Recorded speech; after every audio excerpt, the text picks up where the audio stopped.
Hello guys, मेरा नाम है रवि। स्टडी ग्लो में आपका बहुत बहुत स्वागत है। जी हाँ दोस्तों, हमारा सुपर सेल चालू है, बिग सेल चालू है, जिसमें आपको एक्स्ट्रा 30% ऑफ मिलेगा।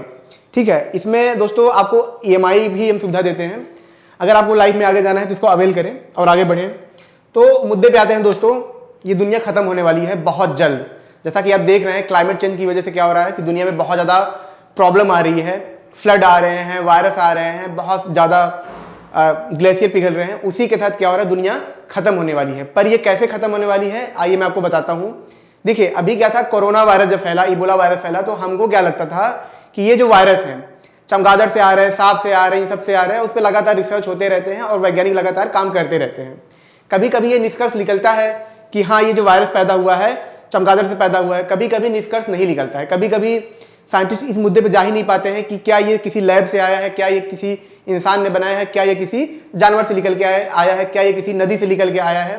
एग्जाम्पल के तौर समझिए, जैसे इबोला वायरस था तो अफ्रीका की जो नदी थी वहां से ये निकल के आया था, ऐसा वैज्ञानिकों का मानना है। इस पर रिसर्च चलते रहते हैं, पर निश्चित तौर पर चीजें नहीं हो पाती हैं। लेकिन कुछ ऐसा रिसर्च हुआ है दोस्तों जो झकझोर के रख देगा पूरी मानव जाति को, पूरी इंसानियत को। जी हाँ दोस्तों, जैसा कि आप ग्लेशियर देख रहे हैं साउथ अटलांटिक, ठीक है, वहां पे क्या हुआ है, जैसा कि आप यहाँ पे देख रहे हैं, क्लाइमेट चेंज की वजह से हो ये रहा है कि जब क्लाइमेट चेंज हो रहा है तो ये बर्फ पिघल रहे हैं। बर्फ पिघल रहे, इसका क्या मतलब है?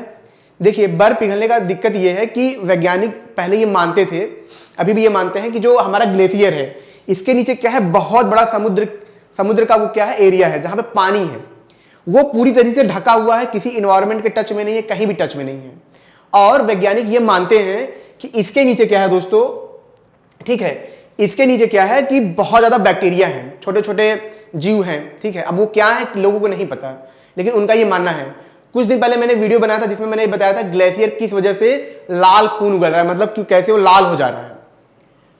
अभी कुछ दिन पहले रिपोर्ट भी है जिसमें ये बताया गया क्लाइमेट चेंज की वजह से किस तरीके से ग्लेशियर जो सफेद तक खत्म हो रहा है, लाल हो रहा है। तो वैज्ञानिक ये मानते हैं कि जो बर्फ है उसके नीचे क्या है, बहुत ज्यादा बैक्टीरिया है। और ये बैक्टीरिया, ये वायरस इतने ज्यादा खतरनाक है, इतने प्राचीन है कि कोरोना वायरस, इबोला वायरस से भी ज्यादा ये खतरनाक है। लेकिन अभी तक क्या था, ये हजारों हजारों सालों से खुद को विकसित कर रहे थे, खुद को लगातार विकसित कर रहे थे। अब क्या, वो बहुत ताकतवर हो चुके हैं। अब ग्लेशियर जैसे जैसे पिघल रहा है ग्लोबल वार्मिंग की वजह से, अब बर्फ हट रहा है। और जैसे जैसे बर्फ हटेगा, जैसे जैसे बर्फ हटेगा, होगा क्या कि वो जो बैक्टीरिया है, वायरस है, वो क्या करेंगे, धीरे धीरे धीरे धीरे हमारे समुद्र के अंदर आएंगे। जैसा कि आप यहां पे देख रहे हैं, यहीं पे रिसर्च किया गया है। ल्यूट लेक करके एक जगह है, मतलब एक तालाब है, वहां पे क्या किया साइंटिस्टों ने दोस्तों, उन्होंने क्या किया कि उस पर काम किया। जैसे कि तालाब देख रहे हैं, ये क्या गए, ये वैज्ञानिक वहां पे गए, उन्होंने क्या किया, जो मिट्टी थी वहां की और जो सेडिमेंट्री रॉक्स थे, उन्होंने क्या किया, उसको उठाया, उस पर लगातार काम किया, उसका DNA RNA निकाला। और DNA RNA निकालने के बाद जब उसका जो सैंपल लिया, उन्होंने क्या किया, उसमें क्या किया, DNA सीक्वेंसिंग की।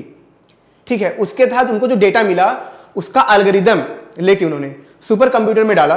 और जब सुपर कंप्यूटर से जो डेटा निकल के आया, सुपर कंप्यूटर से जो डेटा निकल के आया, ये बताता है कि वो जो वायरस हमारे शरीर में आएंगे, जब धरती पे आएंगे, तो इतना ज्यादा खतरनाक होगा कि इबोला वायरस से भी ज्यादा खतरनाक होगा और पूरी दुनिया तहस नहस हो जाएगी। अब आप पूछेंगे सर ये कैसे है? पहले ये समझ लेते हैं कि इबोला वायरस क्या है। ठीक है, आपको एक चीज मैं आपको बता दूं, एक सेकेंड गाइस, ये क्या हो रहा है? देखिए, अफ्रीका में जब इबोला वायरस आया था तो वहां पे आपने देखा होगा कि इतना ज्यादा खतरनाक कि इंसान की आंखों से खून आने लगता था, पूरी बॉडी कट जाती थी, सड़ जाती थी और इंसान बचता नहीं था। उस एरिया को पूरा बंद कर दिया गया था, कोई वहां पे जाता नहीं था, डॉक्टर तक वहां पे नहीं जाते थे, इतना ज्यादा खतरनाक होता था। ठीक है, और वहां पे मैं वो बता दूं दोस्तों, डॉक्टर जब पूरी तरीके से पैक्ड होकर जाते थे, सिर्फ हवा से वो इतना तेज फैलता था कि कुछ घंटे में इंसान खत्म, कोई चांस नहीं। कोरोना में ये था, बीमार पड़ते थे 100 में से वही लोग मरते थे जो कमजोर थे। कोरोना इतना खतरनाक नहीं था, बस पेशेंट बहुत तेजी से बढ़ते थे तो दिक्कत आती थी। इबोला में ऐसा नहीं था। इबोला में क्या था, खत्म कहानी, हुआ खत्म, कोई चांस नहीं। इतना दर्द होता था, कितना ब्लड निकलता था, आंखों से खून, नाकों से खून, इंसान तड़प के मर जाता था। लेकिन यहां पे जो रिसर्च हुआ, ये पाया गया कि इतना ही खतरनाक है, इनसे भी खतरनाक है, इनसे भी ज्यादा खतरनाक। अब साइंटिस्ट ये सोचे कि चलो ठीक है, वायरस चलो फैलने लगा। अब वायरस क्या होगा, जब ग्लेशियर हटा, पानी हटा, अब वो जो वायरस प्राचीन काफी लंबे वक्त से वहां पे फंसे थे, अब क्या करेंगे, वो फैलना चालू होंगे, समुद्र में आएंगे। ये छोटी छोटी मछलियां हैं, ठीक है, ये क्या करेंगे, उनको खाएंगी। अलगई में आएंगे, अलगई को छोटी मछलियां खाएंगी, मेढक खाएंगे, वायरस को मेढक खाएंगे, उनको बड़ी मछलियां खाएंगी। बड़ी मछलियों को कौन खाएगा? हम खाएंगे। क्या दोस्तों? हम।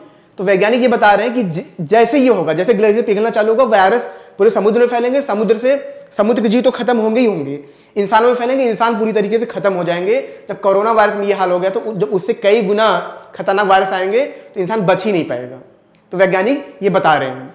और दोस्तों ये बहुत ही खतरनाक है। क्या पता जो कोरोना वायरस आया, क्या पता वहीं से आया हो, क्या पता उसकी शुरुआत हो गई हो, हमको नहीं पता। क्योंकि आपको पता है लोग मछली खाते हैं, समुद्र की चीजों को खाते हैं, क्या पता वहीं से आया हो। क्योंकि कोरोना वायरस में आप देखेंगे बहुत ज्यादा थ्योरी है, लैब से आया, चमगादड़ से बना, सांप से बना, पर कोई एग्जैक्ट हमारे पास प्रूफ नहीं है। तो क्या पता वो वहीं से आया हो, इसी वजह से हम उसको खोज ना पा रहे हो।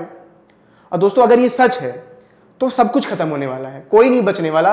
क्योंकि ना हमारे पास कोई वैक्सीन है, और उतने ज्यादा खतरनाक जो इतने टाइम से वहां पे जो वायरस पैदा हो रहे हैं उनको हम कभी रोक नहीं सकते। इसीलिए दोस्तों हमको क्लाइमेट चेंज के लिए सबको साथ में खड़ा होना होगा, वरना दुनिया बचेगी ही नहीं।